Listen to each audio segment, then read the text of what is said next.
अतिवृष्टीमुळे दापोलीच्या जामगे गावातील रस्ता खचल्यामुळे वाहतूक बंद करण्यात आली आहे। मुसळधार पावसामुळे डोंगरातून पाण्याचा वेगवान प्रवाह खाली कोसळतो, त्यामुळे दापोली जामगा हा रस्ता 150 मीटरपर्यंत खचलाय। मृदसंधारण आणि सार्वजनिक बांधकाम विभागाकडून रस्त्याची लवकरच दुरुस्ती करण्यात येणार आहे।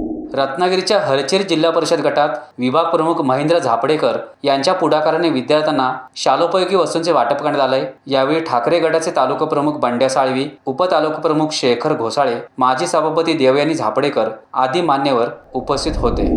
प्राथमिक शिक्षक समितीच्या रत्नागिरी जिल्हा प्रतिनिधी पदावर खेडचे संजय सुर्वे आणि श्रीकृष्ण खांडेकर यांची नियुक्ती करण्यात आली आहे। तालुकाध्यक्ष शरद भोसले यांच्या अध्यक्षतेखाली खेड प्राथमिक शिक्षक समितीच्या सभेत ही निवड एकमताने करण्यात आली।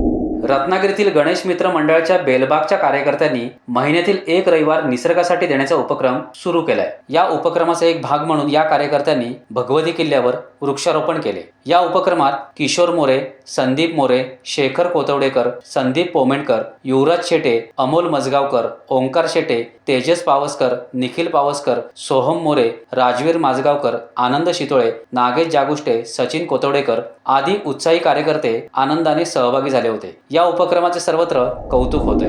नमस्कार, आम्ही सगळे गणेश मित्र मंडळ बेलबाग रत्नागिरीचे सगळे कार्यकर्ते आहोत। आम्ही दरवर्षी धार्मिक उपक्रम म्हणजे गणपती उत्सव, शिमगोत्सव असे विविध धार्मिक कार्यक्रम आम्ही राबवत असतो।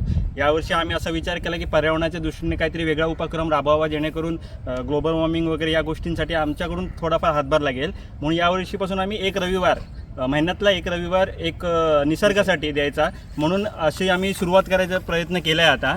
आणि त्याच पद्धतीने आम्ही रत्नागिरीतल्या इतर मंडळांना सुद्धा असेच छोटे मोठे उपक्रम आणि निसर्गाच्या गरजेचे उपयुक्त उपक्रम राबवण्यासाठी आम्ही आवाहन करतोय। त्याबद्दल आम्ही सगळे एकत्र जमलेले आहोत। धन्यवाद। टाइम्स डिजिटलला लाईक करा, सबस्क्राईब करा, शेअर करा आणि बेल आयकॉन दाबायला विसरू नका। पाहत रहा टाइम्स डिजिटल।